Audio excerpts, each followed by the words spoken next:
2 vineyards, 1 bare field, 1 chemical dependent, both transformed by compost. In Northern California wine country, soil consultant Brian Vagg and wine grower Alex Whitesides took on 2 totally different starting points: a piece of beat-up ground covered with thistles and a typical conventional vineyard built on fertilizers, herbicides, and pesticides. Instead of doubling down on chemicals, they bet everything on biology. Using living compost, biological extracts, and teas, they fed the biology in the soil. 6 years later, both vineyards are thriving and chemical-free. The rows are buzzing with life, the vines are stronger, and the grapes have such a distinct flavor that winemakers are lining up to buy them. In this film, Alex and Brian show you exactly how they transform these landscapes and explain how biological compost can change the way wine is grown. Welcome everybody to Galla Vineyards. So Galla Vineyards is a 10-acre natural winemaking vineyard in the foothills of the Sierra Nevadas. Our client, Alex Whitesides, is the manager and owner of this vineyard. And what's really special about this particular vineyard is that from the time that we planted it till right now, we've only used compost, compost teas, and compost extracts. We're now here 6 years after we started the vineyard, and we're gonna take a look at what does it look like now versus that old beaten down hayfield from when we first started. When you see Galla Vineyards today, it's hard to imagine it started as a dried out field of grass. And what makes the story even more surprising is the person who decided to plant a vineyard here. Before we dive into the vineyard and the compost systems, we need to meet the guy who took the leap.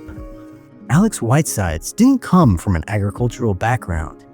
He jumped into this world with both feet, putting a huge amount of faith and trust in soil consultant Brian Vagg and a small team of advisors to guide the process. From the beginning, Alex has been listening closely and absorbing everything. His willingness to learn, adapt, and collaborate is a big reason this vineyard looks the way it does today. So I remember when we started, it was a old hayfield. I mean, when we took it over, it was 4 feet tall, star thistle, the whole field, and all of that, and it was a mess. Really beaten down soil. Yes. And I remember we went through the process, so we subsoiled it, we added compost at that time frame. We focused really on compost, compost extracts, and compost teas. Exactly, that's all. And that's it, right? And and since then, the organic matter has exploded in it, and the nature's come back, and everything's kind of built a full ecosystem of it. That compost Alex and Brian are talking about didn't just appear out of nowhere. To turn a field of thistles and a chemical vineyard into living biological systems, they needed compost that was packed with the right kind of soil biology. That's where Keisha Ernst and Catalyst Bioamendments came in, supplying the biological compost that powered this whole transformation. Now Keisha joins Brian in the vineyard to share what they brought to the project and explain what they've seen change over 6 years. So Brian, we're back. we're back. It's been 6 years? 6 years since we started this project. 6 years, and our compost at Catalyst is what they bought. Right. We didn't know anything about composting. Right. We weren't coming from the professional compost world. We were absolutely trying to figure out a new way of doing it, just focusing on microbes. He was one of the first farmers that gave us a chance. Yeah, you guys were a godsend for us because I wanted to put compost in each planting hole. I wanted to soak all the bare roots with compost extract, and I could not find any good compost in the area. And you guys turned on your operation at the perfect time. And it was like, yes, all right, let's go get your compost. And that was it. I mean, we started from the get-go using really high quality microbial products. And it really is the difference. What Alex is finding and the winemakers who buy his grapes is that the flavor is different. The grapes have the terroir, that the flavor of the land. And that's what the winemakers are looking for. And so even though the plants may look, they're not as that green and vibrant, they're being fed simply because the microbes are doing the nutrient cycling in the soil. And you can tell that this is thriving. This is a thriving ecosystem. I mean, I'm already sitting here and I'm hearing all the bees buzzing around, all the birds chirping. You can go over to his neighbor's vineyard, go out in the middle of the vineyard, and you probably couldn't hear anything but wind. That's how crazy it is.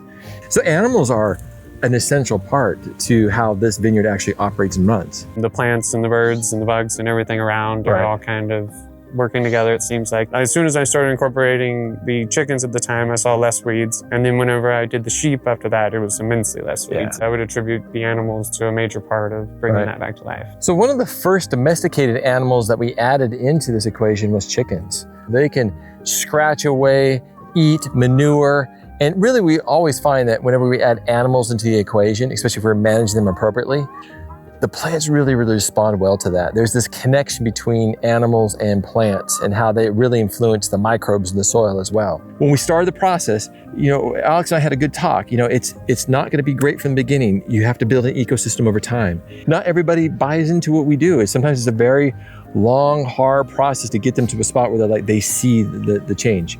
But when somebody does see it, they see it. And I think it was right around year 3 or 4, Alex started to really see it. He said, I get it now. I see the ecosystem. I see the insects, the birds, everything's coming into the vineyards. And it's just, it just warms my heart. You can tell already how much significant change from a beaten down old hayfield to something that is thriving. These grapevines are producing a tremendous amount of fruit. And this has been the goal of the vineyard, and we're really starting to see the fruits of that labor.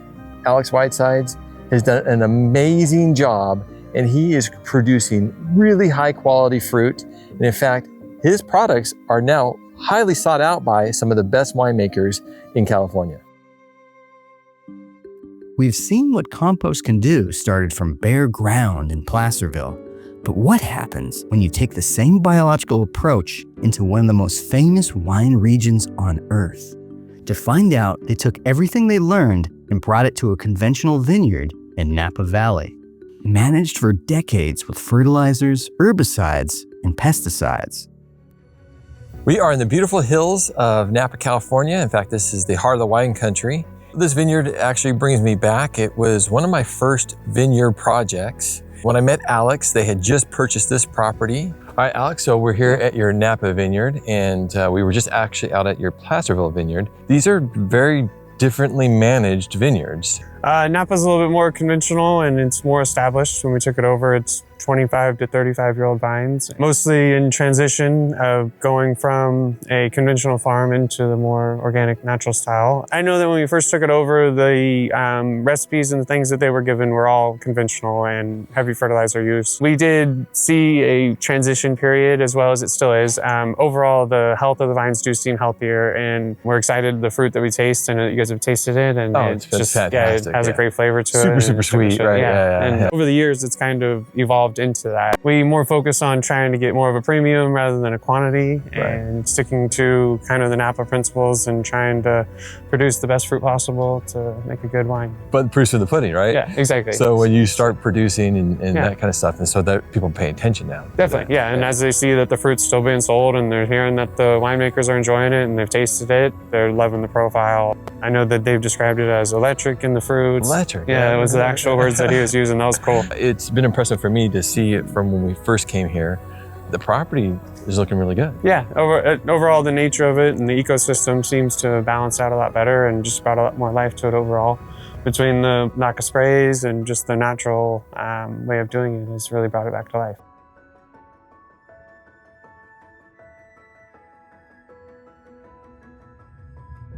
Another aspect about growing regeneratively and removing a lot of these agrochemical kind of products from the growing operations is removing the damage from the ecosystems. You know, Napa, California is a beautiful, beautiful landscape, but there is an underlying problem here. There's a lot of toxicity, a lot of contamination that's been built up into the soils as well as in the watershed. And we have to really undo that damage. We have to unwind that. And by focusing in on good soil health, using microbes to help us, achieve a lot of those goals, we'll be able to remove those products from the equation, but then also repair and restore those ecosystems.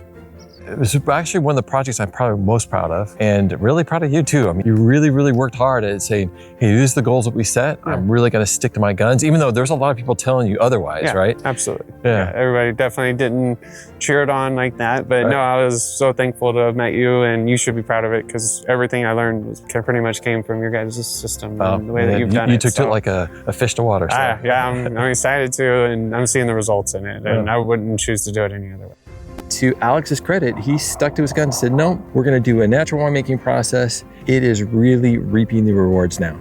He's no longer the crazy guy doing the weird stuff. It's now like, wow, he's selling out all his grapes. He's establishing long-term contracts. The winemakers are absolutely wanting his grapes because they taste so different than everything else. I really do believe that he is going to be a leader in natural winemaking. I think a lot more people are going to start to pay attention to what he's doing here. It's completely flipped the script, which I just love. I think it's cool. Wineries face an uncertain future with the twin threats of chemical dependency and extreme weather. But Brian and Alex are showing a new way is possible. With soil biology, we can regenerate our landscapes and create future-proof vineyards for the next generation.